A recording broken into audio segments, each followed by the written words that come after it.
I'll just start by introducing our panellists. First of all, my name's Clementine Ford. I'm a feminist columnist and writer for Daily Life and Fairfax, and I will be the MC this evening. To my left is Alice Pung. Alice Pung is the best-selling author of Lorinda, which has been longlisted for the 2015 Stella Prize. Very deservedly, might I say, as well. It's an excellent book, and I highly recommend everyone go out and buy it immediately to read. Her father's daughter won the 2012 Western Australia Premier's Literary Awards, and she also wrote the memoir Unpolished Gem, which won the 2007 Australian Book Industry Newcomer of the Year Award. She's also the editor of Growing Up Asian in Australia and has had stories and articles published in Good Weekend, Meanjin, The Monthly Age, and The Best Australian Stories. Please welcome Alice Pung.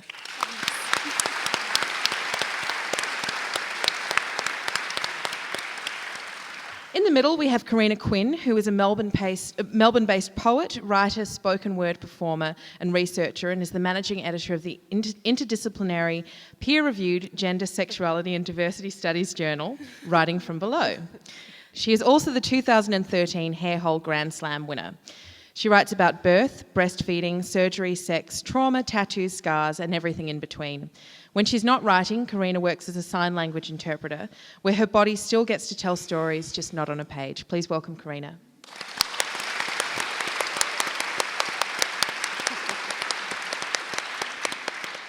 And finally, I'd like to introduce you to Kelli Jean Drinkwater. Kelli Jean is an artist, performer and filmmaker recognised internationally for her work in radical body politics. The main focus of her creative practice is to critique society's perceptions of people of size and to encourage a diverse body-positive visibility. Always challenging and often confrontational, her work aims to investigate the complex and the taboo. She is currently in production on a collaborative documentary film based on Nothing to Lose, the production which is opening here at the Malthouse on the 11th of March. And this documentary will be due for release in 2015. Please welcome Kelli Jean.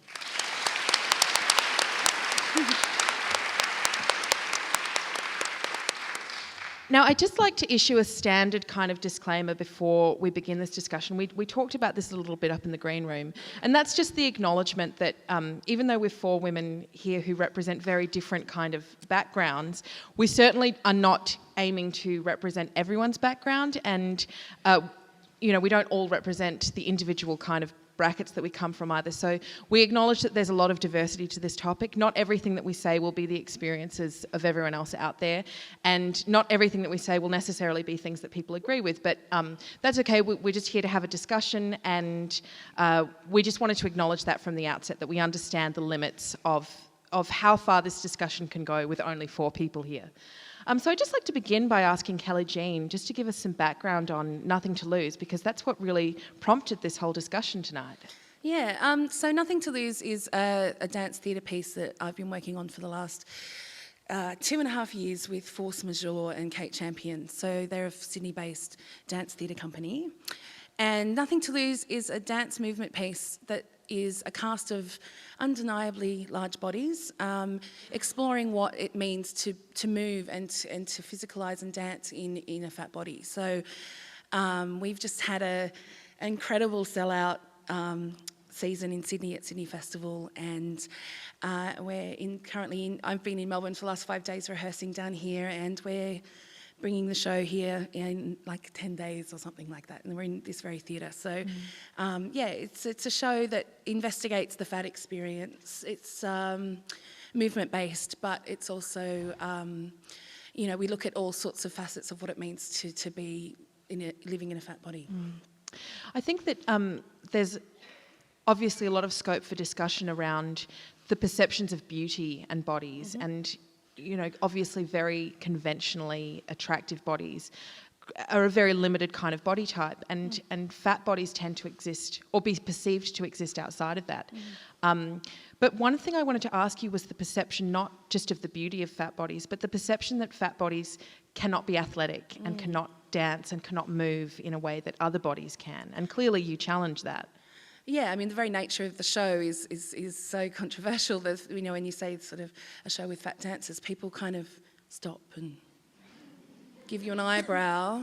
And then, one of the things I loved about when Kate Champion approached me about doing this piece is that she she's a very well-known choreographer, and she's been working for many years as a dancer herself, and then also in creating work. And she was completely disinterested in trying to get bigger bodies to perform movement in a way that we have seen before, or trying to get bigger bodies to sort of squeeze into this kind of narrative dance vocabulary of what is considered dance.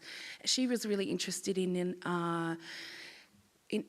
bringing out the inherent movement of bigger bodies and what that means, and how we engage with ourselves as bigger people, where our gravity is, how we hold our bodies, our posture, what that means. And I think that's really, really interesting. And that was one of the reasons why I was so honoured and keen to work on this show. And she's very collaborative with our dancers. So, it's been... it's interesting, when we first started it, a lot of the conversations we had were around beauty and what is considered beauty. But luckily for us, we managed to find a cast of people that are all very, very queer, actually. A whole cast of queer people that have their own sort of identity politics and have investigated what that means and how limiting framing the conversation around fat bodies just on beauty. I mean, I think that, this isn't a show about redefining beauty, it's a show about the fat experience and what that means. And we're kind of, I think quite often when you investigate or talk about bigger bodies and sort of fat politics, it's quite often it's framed in very sort of ways that are very known and very easy. So usually there's the beauty discussion, there's the health discussion, and then, there's the sort of, I don't know, like the mental health discussion, I guess. What we really wanted to do with this show is to move those conversations on from the very sort of first point of call, if you will, around what people usually try and want to talk about when we talk about big bodies, and actually get into sort of the more complexities around, how we inhabit ourselves and how society impacts us, how the medical industry impacts us, and really investigate those kind of more complex kind of discussions. So that was kind of something that we were keen to do.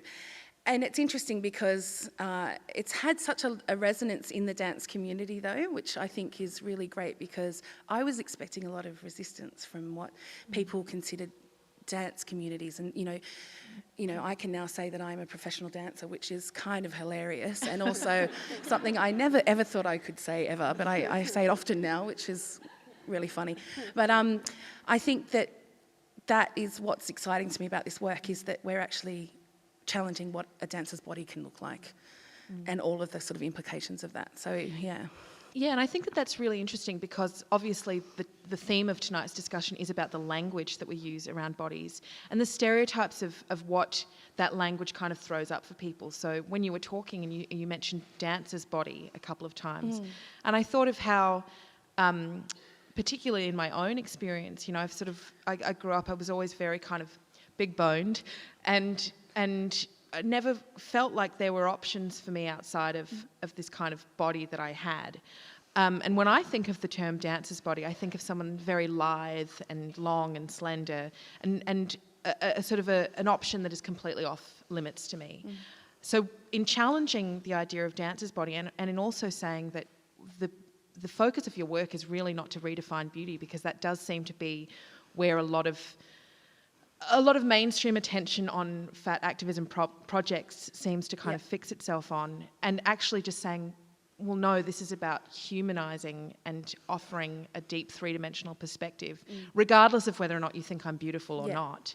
I think to me sounds like what might be the crux of the power of the piece. Yeah, I think that the reason it's had such resonance with audiences and media is fascinating. We've had so much international attention, and I think the difference is that it's not just a discussion about, like, aren't we pretty? Like, it's not just about being pretty and beautiful. Or asking to be accepted as beautiful. Yeah, like, we don't really care. It's not about that. It's about, it's an authentic, there's an authenticity and an ownership and an embodiment in the work that goes beyond those easy kind of ports of call, and it's more about being, really investigating the other potential of what it is. I think for me, I've always loved dance. It's been my favourite kind of one of my favourite art forms, and I find the idea, like watching something that's, you know, just pretty and beautiful, incredibly boring. Like I usually just fall asleep. So I'm more interested in pushing things outside of these really narrow kind of parameters that we consider to be something that is aesthetically pleasing. I think something that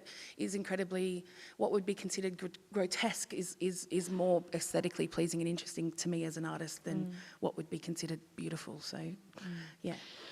Karina, with that in mind about this idea of the body beautiful and the acceptance of beauty, particularly in terms of activism, something that has frustrated me in the past is this sort of this asking that women seem to do to be considered beautiful and to have the limits of objectification kind of widened, rather than sort of saying, well, no, I actually just want to be allowed to live my life as I want to live it.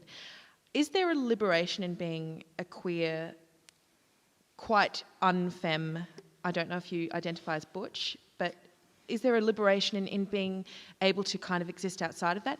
Or do you feel in some ways like you're not even entitled to want to be a part of that? I struggle every day to exist outside of that, really, which is hard. I've just been working on that a lot myself. So every day I need to talk to myself about how it is okay to be in the body that I'm in, to present the way that I do, to be mistaken for a man a lot of the time, and to be really fine with that. The thing that's not fine is when I go, no, you know, they go, sorry, mate, and I go, no worries, and they're like, oh no, I'm really sorry, and I'm like, it's really okay. And in fact, one guy kept going on about it so much that I just went, I can't even talk to you about this anymore. I can't even tell you how fine it is, and you'd have to stop talking. He's like, I'm so sorry. It just went on. It was terrible. It just went on and on and on. But I guess the thing for me is So I had 2 babies. I've had polycystic ovarian syndrome most of my life, which means I get big very quickly. And I, after my second baby, decided that I needed to toe the party line and be slim. And there's a real aesthetic with butch dykes or, I don't know, genderqueer boys or whatever you want to call it. I've not really fitted myself into something. I know the category of woman broadly doesn't work for me, but I'm not heading to some other end of things. That we're supposed to be very slim and not have breasts and present in a certain way. And so I did that, and then I had a hysterectomy, and then I lost an ovary, and then another one got stitched to the inside of my pelvic wall.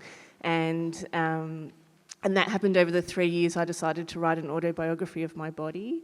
So I called that surgery as field trip, which was a really nice way of thinking about it. And in fact, when I woke up from my hysterectomy, a very good friend who was also a PhD student at the time sat next to me and took notes about what I was saying as I came to, and took photographs of me, which was great, actually. It was really helpful.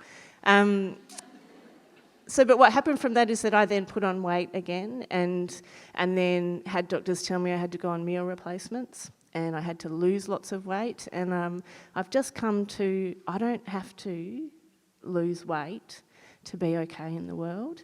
It's okay to take up space, like it's okay to rub up against the person next to me on the tram. And realising that I have repetitive, intrusive, really cruel thoughts about being worth less as a person because I'm not a size 10.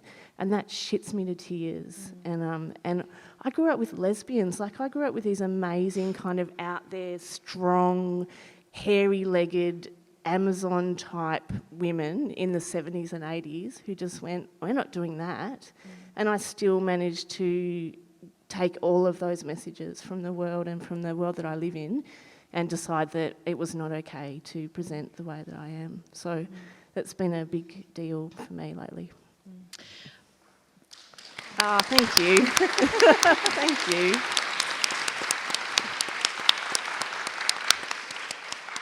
I love that you mentioned the fear of taking up space, and I know, Kelli Jean, you'll have a lot to say about that as well. This idea that somehow one of the reasons why women especially are expected to be small and quiet and thin. I mean, even before we were discussing, when we were doing the little tech thing, I was saying how I've often noticed in doing panels that women are quite hesitant to speak directly into a microphone. You know, particularly women who aren't used to doing public speaking will kind of sort of try and speak off to the side like this, and if they do go in front of the microphone, they'll speak really quietly. And part of that is this sort of internalised idea that women's voices even have to shrink and not take up space, but also this fear of being accused of shrillness and hysteria. And so everything that we kind of take on board from a very, very young age is this idea that women have to move through the world in a way that's slinking against the walls, that's not actually announcing our presence wherever we go, and certainly is not intruding on anyone else's space at all. And so I just want to take that kind of perspective to Alice, because I think that the sort of racially driven perceptions of Asian women, I mean, initially starting with the fact that Asian women are all homogenised into one group, but also the perspective that Asian women and the Orientalist kind of view of that is that it's your very nature to do that kind of shrinking to make men feel. I'm not saying that these are my views at all, but I have lived in Japan and witnessed white men who live there as well, and the way that they treat Japanese women. How have you noticed that throughout your life and in challenging that as well? I mean, particularly in Lorinda, the way that your main character behaves is this sort of like quite drastic two sides of the one coin, and one is the sort of idea in white society of being the obedient young Asian girl, and then her actual personality is completely different to that. Oh, that's a great question. So Lorinda is it's a novel, but it's partly based on my growing up.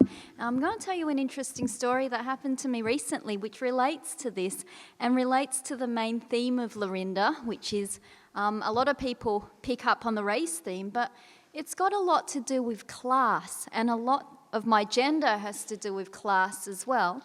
So I grew up in Braybrook, which, as some of you might know, is like, you know, even now it's a socially disadvantaged area. It's full of third or second generation people on welfare, because back in the 1970s the factories started to get closed down.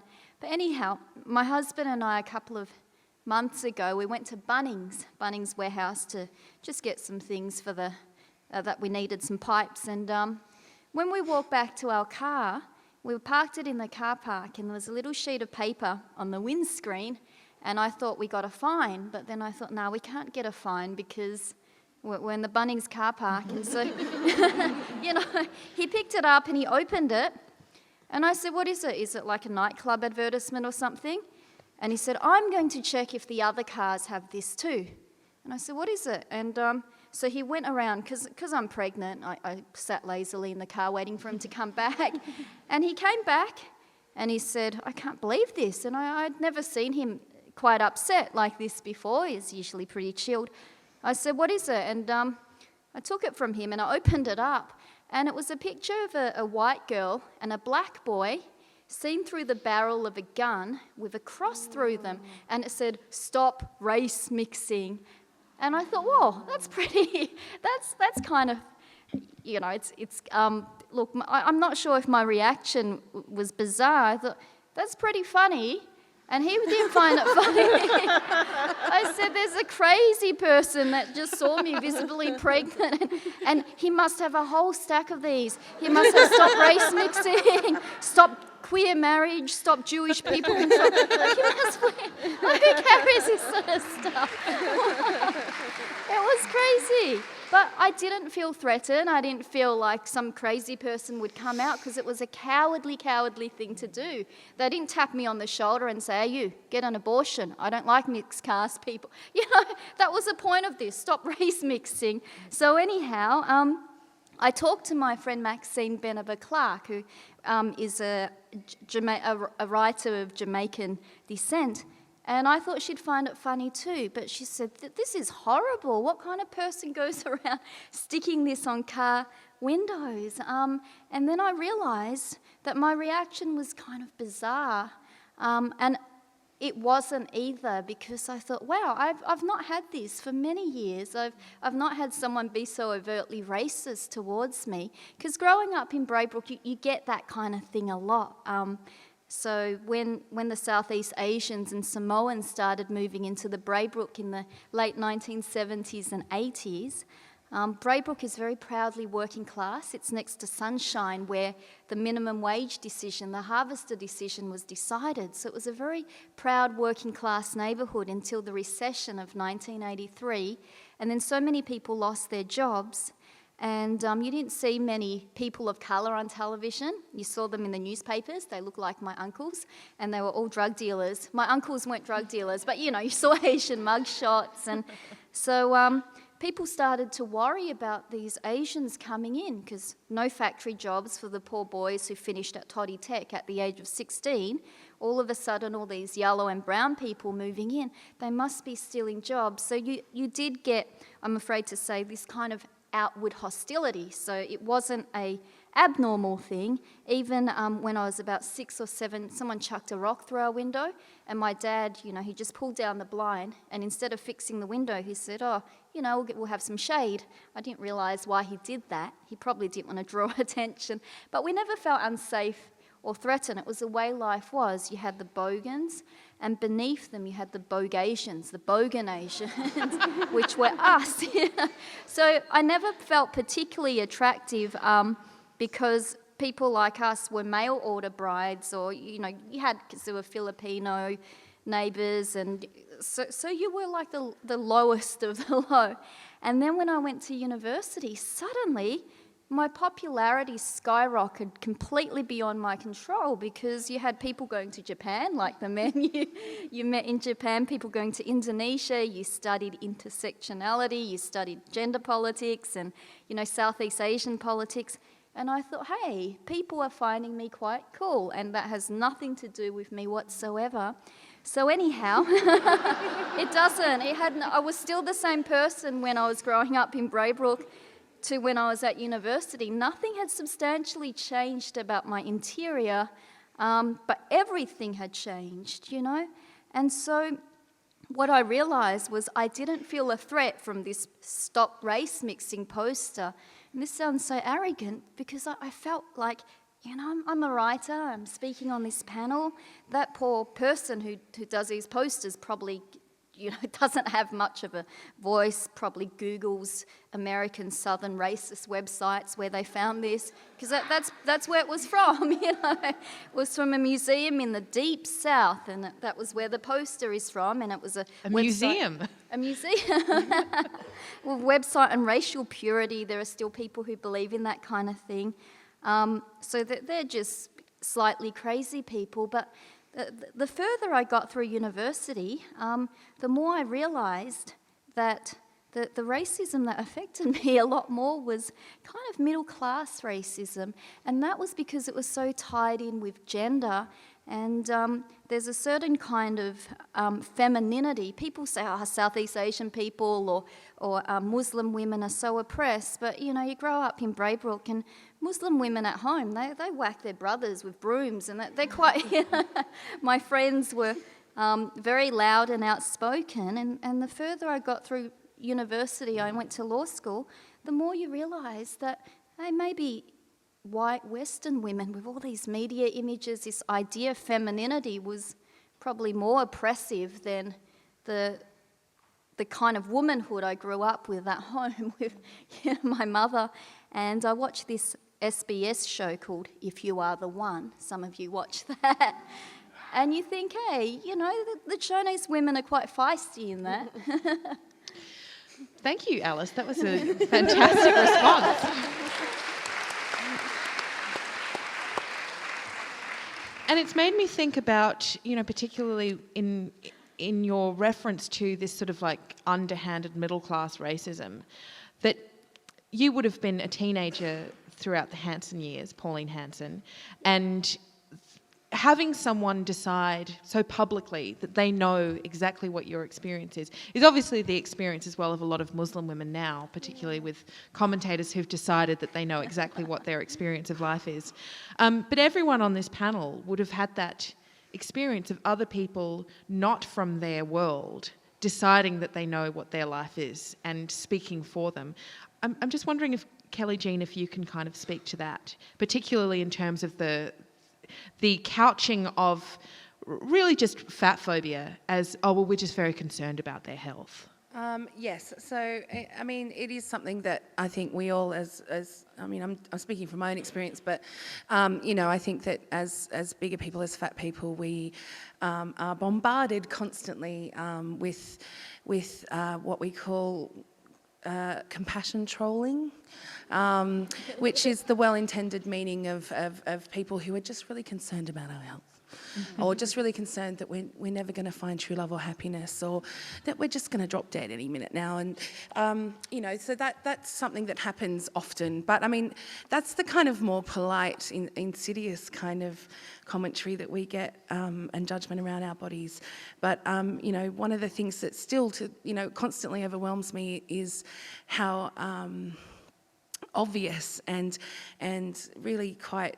how people feel so they have so much permission to really attack our bodies as not being, you know, having any kind of right to exist, and this assumption that all fat people are in a state of transition, that we're all sort of somewhere on the path of losing, you know, wanting to lose vast amounts of weight, and that we're all, you know, just failing miserably at the constant diets that we're on, and you know, that our whole you know, purpose in life is to be smaller than we are.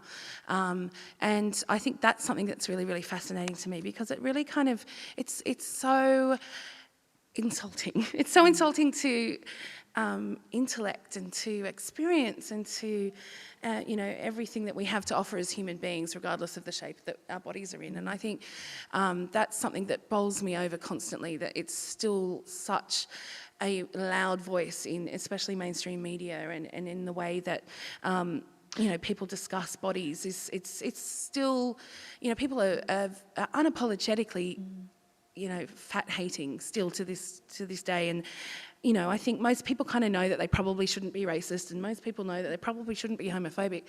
But I think people pretty much think they have every right in the world to think that fat people should all go away. And that's something that I find, you know, it's fascinating and it's relentless, and it's a giant source of inspiration for me as a performer.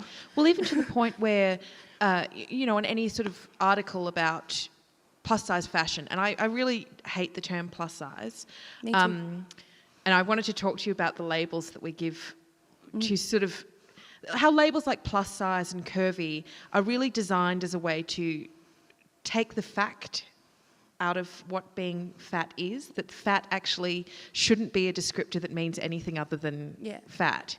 But that people respond to those articles with this sort of real vehement kind of anger and hatred over the idea that fat people could possibly want to dress in a way that makes them feel good or makes them look good, in the same way that anyone else who fits into a size off the rack should have that right to do. You know, why do you think it offends people on such a deep level? I mean, it's not, and of course it's not just fashion. That this, you know, like some of the emails when we announced the show, when we did the first call out to Nothing to Lose, which was 2.5 years ago, I had an artist page on Facebook, and I didn't realise that I still had the message me button on. And so we announced the show, and then I went about the day, and then sort of logged onto Facebook, and I had like 80 or 100 emails into my artist page from people who didn't know me. So, and some of them were positive, but you know, actually a lot of them were positive, but I had some of the most hateful, vitriolic hate mail I have ever come across in my life. I got called the ISIS of the obesity epidemic. Oh, I've been called the ISIS of feminism. Oh, hey! High five. Go us. It's like obesicity and feminicism. Feminicism is hilarious. Yeah, and so that was really, you know, full on. And we actually used a lot of that text in the show.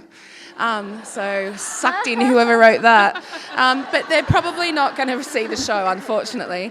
So yeah, for me, they sort of, I have a real, you know, I have a thick skin. You know, I have all that stuff.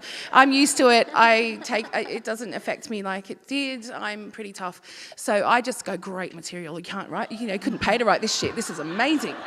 So, you know, similar to how I guess you might have reacted to that poster, it's just kind of like, wow, you know.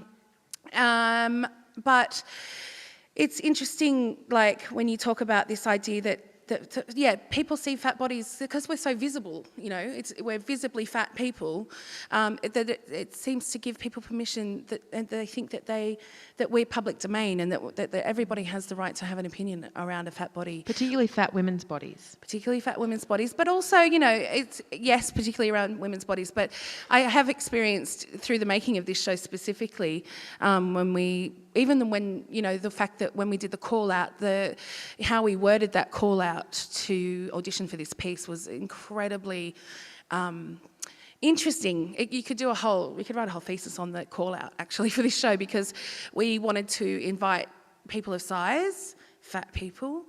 We definitely wanted a specific body shape to audition, and we wanted to encourage people who may not have engaged politically in their size, who were bigger, who love dancing.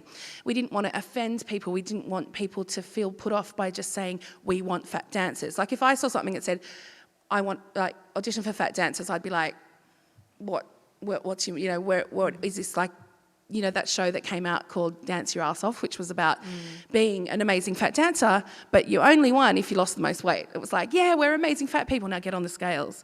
I don't know if anyone saw that. It was like the biggest head fuck. But anyway, I think we were very clear to be as respectful and open and non-judgmental as possible, to be really like, we understand that not everybody relates to the word fat, and people don't identify as fat. So we were very broad, literally, in our description. Even within that, we still had a 95% female applicants only. And that, to me, speaks volumes around the rhetoric around fat and size and the words and how we use that language. So, yes, it is. And then we have gone and found masculine people who feel like they're part of the show and identify as fat, but it was much, much harder. So it's been interesting talking to them about their experiences, and interesting that we had not one straight cis fat man apply. So, you know, I think that's something around queering fat bodies and how we relate to each other, and how that sort of intersection of queer bodies and fat bodies work in how we identify is something that I find really fascinating. I kind of went really off topic then, but anyway. Well, no, just briefly as well, I wanted to raise the issue of sex as well with everyone on the panel, and I wanted to ask you identify as a queer fat femme, and I wanted to ask whether or not you think that there is bigger space, boom, for queer fat bodies to be able to express themselves. I mean, in terms of social perception, to be able to express themselves sexually, as opposed to being in a very kind of rigid sort of heterosexual framework.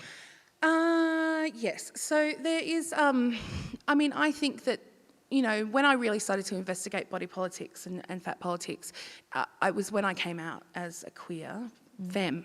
So, and for me, the two are incredibly linked, and I can't separate them. And I kind of learnt to sort of unpack the kind of, you know, onslaught of thought and policing, and, you know, the intersections of body politics through a queer lens, through a queer femme lens. And so, I think that in some ways I do feel like the creating of radical queer spaces that sort of look at gender and look at identity politics maybe more than in a heteronormative space, it does sort of lend to creating communities where bigger bodies, different bodies, you know, mid-gendered bodies, cis, trans bodies, you know, are more kind of become more desirable, or that idea of sort of being in a body that's less than what's considered a heteronormatively attractive, hegemonically attractive body is sort of celebrated. So I think that for me, coming out as femme and fat at the same time allowed me to really sort of experience and investigate my sexuality, and, you know, and be encouraged to do so, much more than if much more I believe than friends I have who are fat, but in sort of more hetero situations, I believe. But that's my personal experience. So. Thanks. I just wanted to note as well that very regretfully we don't have a disabled person on the panel with us tonight, but I would have liked to have had that discussion about disabled bodies, particularly disabled women's bodies in terms of inclusivity and also sexuality. I was friends with Stella Young, who passed away last year, and she and I used to have a lot of conversations around the idea of women's sexuality when they were in disabled bodies and the total desexualization, as opposed to the elevation of men's sexuality when they were in disabled bodies. This kind of very sort of a world that in the mainstream was opposed to sex work as unless those sex workers were working with disabled men, and then it suddenly became a sort of a mercy mission. And wasn't it wonderful that these angels were delivering some kind of masculinity back to these men who'd been stripped of it because of the disability in their bodies? And yet that same discussion was never had around disabled women's bodies. And also, aside from that, this sort of like very patronising, offensive view that the only kind of sexuality that disabled people could possibly hope for would be one that was provided to them as a financial sort of exchange. And one of the things that Stella used to say to me was that in many ways she was kind of liberated from the expectations around women's bodies and the expectations around body image and conforming to a very kind of like conventionally attractive, heteronormative, hegemonic sort of idea of what an attractive body was, because her body was so far removed from that for all of the other issues that she faced with bigotry and with being excluded from so much of the world and the way that it worked, that was one way that she kind of had a bit of freedom to work within that. So it would have been, I just wanted to acknowledge that there is that huge discussion to be had, but obviously we can't have, all of the wonderful diversity on stage that we would like. So I just wanted to move on to Karina and Alice. I mean, Alice, you're pregnant at the moment. And again, acknowledging that not all women can have or choose to have children, but that having children is a choice that a lot of women make. And the judgments that are made around pregnant women's bodies before and after birth are huge and quite different in terms of how people perceive those bodies. So I wanted to talk to you in terms of, Alice, you are in that mode of being pregnant right now, and Karina, you've had 2 children and since had a hysterectomy as well. So I just wonder what thoughts you might have, Alice, on the way that people are treating you now that they perceive that you're pregnant and therefore there's something else going on with your body. Oh, well, we were just talking about this in the green room with Karina as well, and I acknowledge that not all women find it easy to fall pregnant. Some women do. I was very lucky. Lorinda took me about 2.5 years to write, and when it was launched last year, you got a lot of congratulations, and I was very pleased, and I was very early in my pregnancy, so I didn't look that pregnant. But then when people found out that you are pregnant, you get the very same congratulations over a book that it took 2.5 years to write. Something that took you maybe half an hour and was a whole lot more fun to do. And it's the same. And I realised, wow, you just need to get knocked up and people treat you in a special way. They do. And then I looked back at all my friends I was growing up with, and, if you're stuck in a dead-end life and you're stuck in a very, either welfare existence or working class existence, I understand why young women get pregnant at 16 or 17. Even in Braybrook and in Footscray, when you're pregnant, people treat you so much better. They treat you so much more sensitively. Your class maybe doesn't factor into it until you go to a suburb where people judge you for being bogan, but people treat you a lot nicer.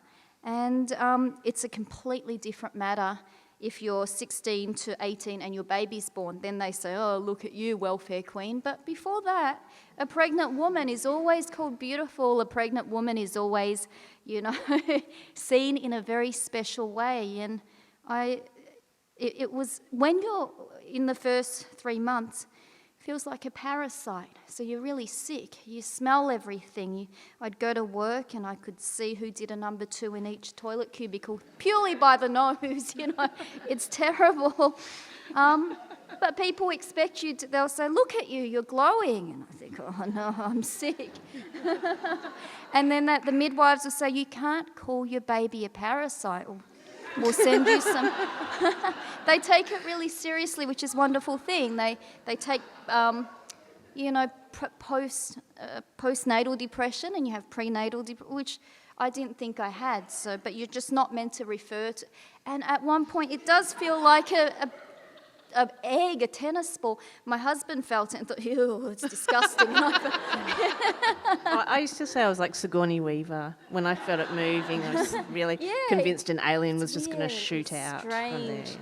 Well, Karina, you were saying backstage that you felt that Alice has talked about how kindly she's been treated since she's been pregnant. Yeah. And you felt that it made people see you differently and more somehow sensitively.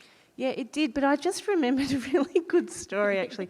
So people were really, I felt like I got a free pass to heterosexual world, which was really interesting. I went through a stage of getting my eyebrows waxed, and I was lying on the beautician's table and she's like, oh my God, have you seen Brad Pitt in that new movie? And nobody has ever asked me to talk about a hot guy before. And I just played along. I was like, yeah. So I just wanted to go. I just wanted to feel what that het privilege was like, and it was kind of nice.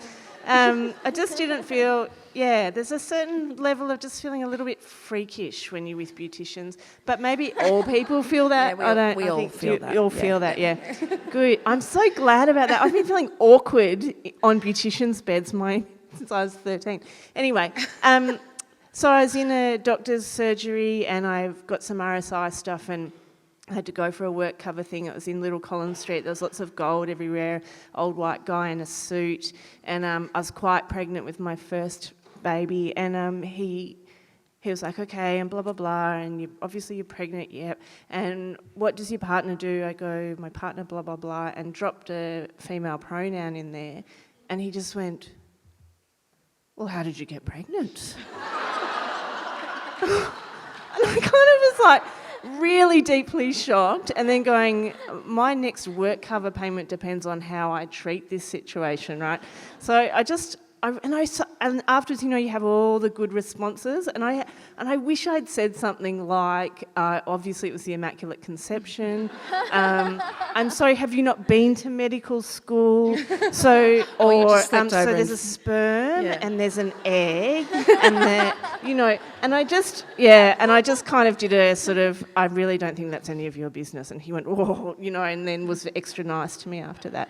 But people really would, and so many people have just like, I know I really shouldn't ask you this, but like, how did you do it? And I'm I've been called an oversharer all my life. So I'm quite happy. I just go, yep, sit down, let's go. And I tell them the whole lot. And so till the point where they get a bit squeamy and funny. Because I think, well, if you're going to ask me that question, you've got to get a real answer. But. Just in reference to your choice, I don't know whether or not it was a choice or whether or not it was a medical necessity to have the hysterectomy. I know that you've written about it. Yeah. How has the medicalization then of your body affected your perception of yourself? I started thinking I was trans not long after I had a hysterectomy. Interestingly, I've just been reading some new research on the gradation of biological sex. So I think everyone's aware that gender identities live on a spectrum, but very few of us are aware that sexual, the way that our genitalia is also on a spectrum. Most trans people are aware of that, but most cisgendered people aren't. They think you're either born a male or a female and that's it, and that gender identity is something else that kind of lays over the top of it. And this person was saying that they think polycystic ovarian syndrome is a form of intersex because of the extra androgens that you have. So you have a lot more male hormones when you've got PCOS, which is really interesting for me. But the point where I actually thought I might be trans was after I'd had the hysterectomy, I'd stopped bleeding. I didn't realise that bleeding and carrying a uterus and having a cervix that opens and closes. And I've just started teaching first years again this semester, and today one of them said, "What's a cervix?" Gee, it freaked me out. I felt so sad for her. Anyway, I nearly said, "Honey, can you come and see me later because we need to have a talk?" And it's not my job. And so I'd stopped bleeding. I felt like there was kind of a hole there, and I was going to Lords of the North, which is the most ace barber in the world. And it's the first place I've ever found that will give me a men's haircut without charging me $120 because I'm not a man. And they do a thing where they shave the back of your neck with a straight razor, and I just was like, I think I got to be a guy just so I can have a straight razor on the back of my neck and a hot towel. But it really shifted my sense of my gender, and I realised that for me, being a woman, whatever that meant, was tied up with having reproductive organs, and I have almost none now. Yeah. A friend of mine, a few years ago, she identifies as a woman and is a cis woman, but is, a queer woman. She had an elective breast removal surgery done, and because she did not identify with having these breasts, and she said that she experienced a lot of depression over it right from when she was a teenager and they first began to grow, and they didn't feel like they belonged to her body. But she found it incredibly difficult to find anyone in Australia who would perform the surgery, even though she was a 34-year-old woman.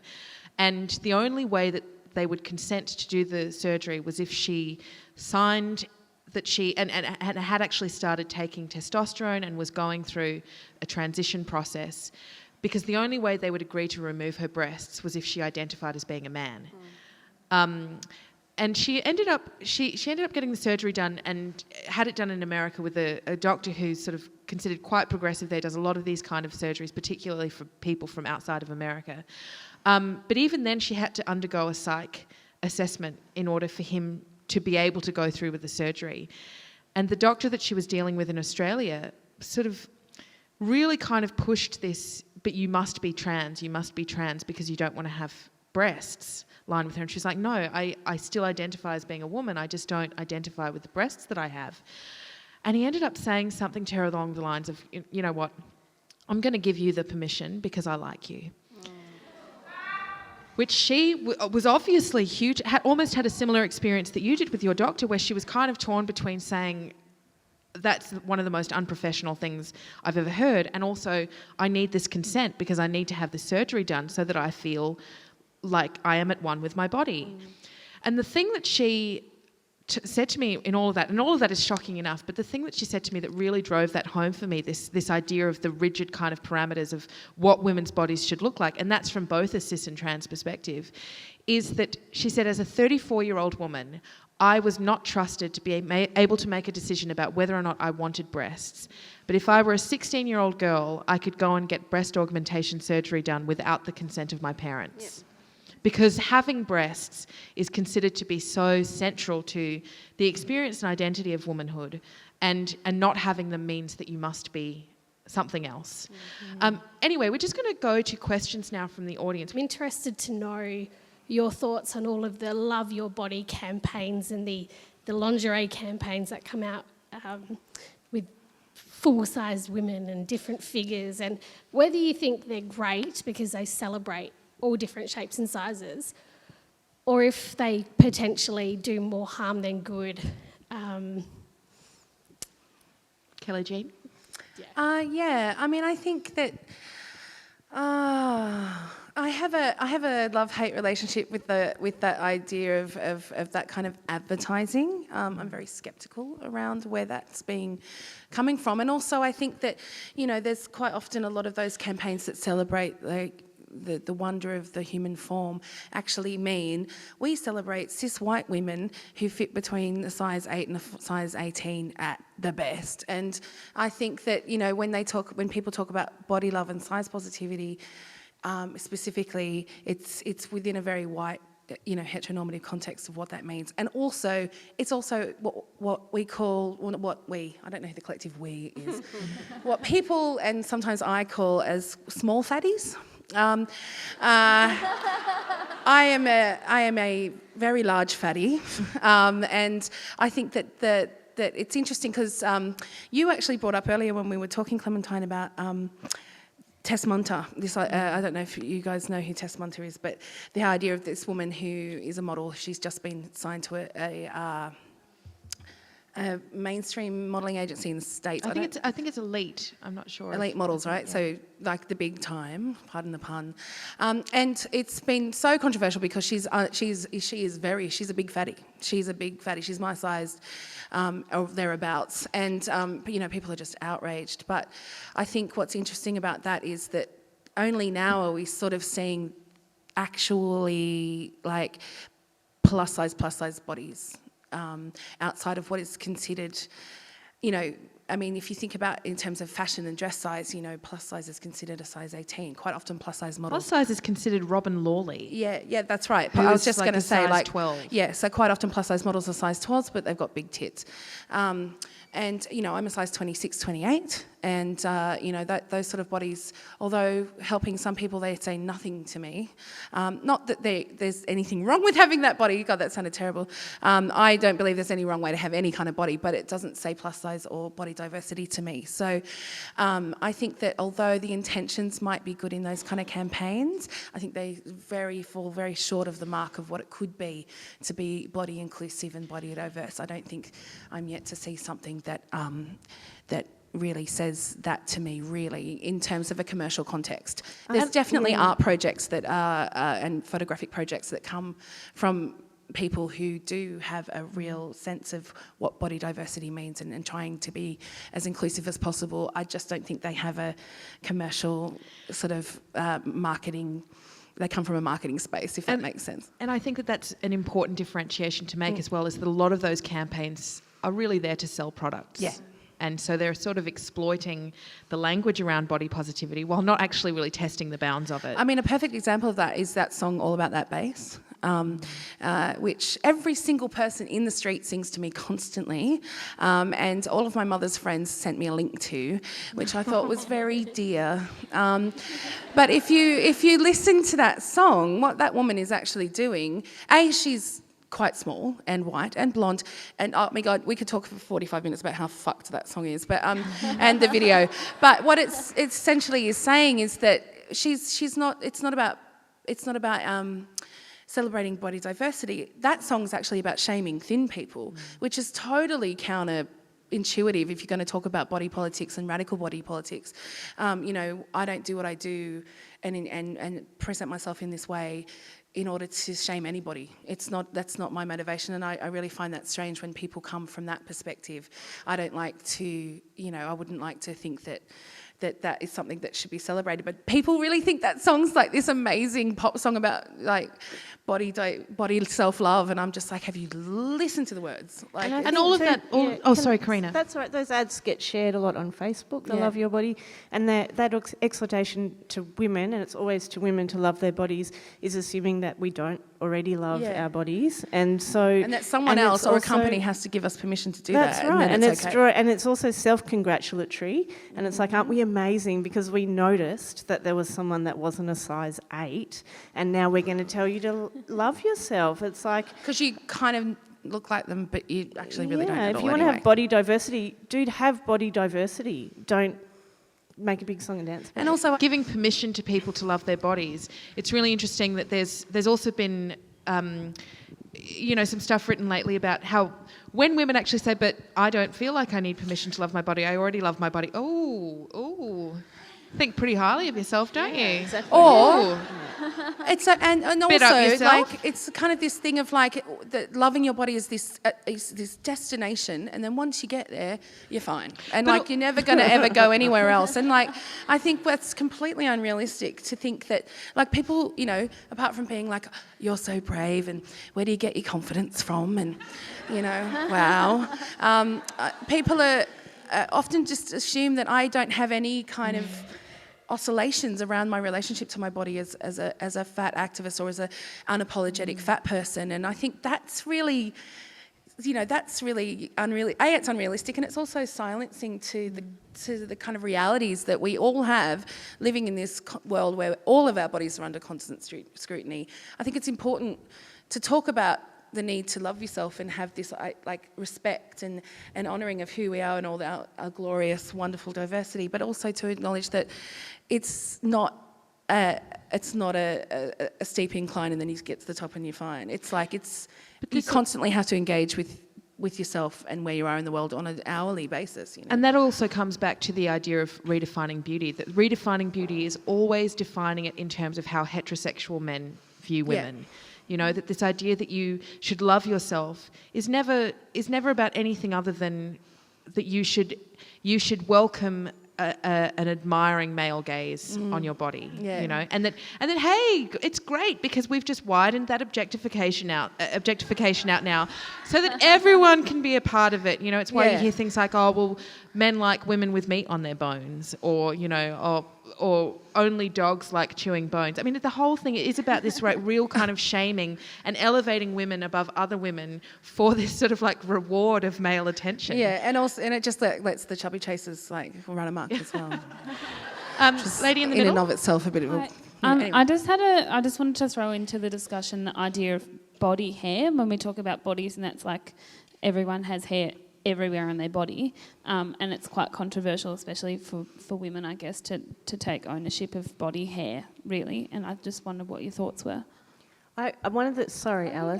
One of the things I love about having two boys, and lots of same-sex female couples have boys, and it's actually a fact because we are really hardcore about insemination and timing, and boy sperm, if you don't know, boy sperm swim faster, die sooner, girl sperm or whatever the right terminology is, live longer, swim slower, right? So we do actually tend to have boys because we inseminate right on ovulation. And I love that my two boys, regardless of who they are when they grow up, so my partner and I walk around naked sometimes, we have showers with each other, and these boys look at our bodies, and we're both decently sized girls with really hairy legs, hairy armpits. I've got 2 nipple piercings. We're both quite heavily tattooed, and go for them. So, you know, you have this thing in your head that takes a category, and so you think dog, and everyone's got a dog in their head that is it's got a supernome. That's the example of dog for you. Bird is whatever. For them, woman is heavily tattooed, pierced, really quite hairy, large women who, and then when they put their clothes on, they mostly wear jeans and boots. And I just think there's a lot of boys growing up with a different conception about what women look like, what they do, and I'm not saying that that's only coming from same-sex attracted parents either, okay? I'm saying that we're starting to show body diversity, we're starting to have broader categories, we're starting to do different things with our bodies that mean children are witnessing, they're getting different supernomes in their heads, basically. And I love that. Apologies to the Auslan interpreter for supernomes.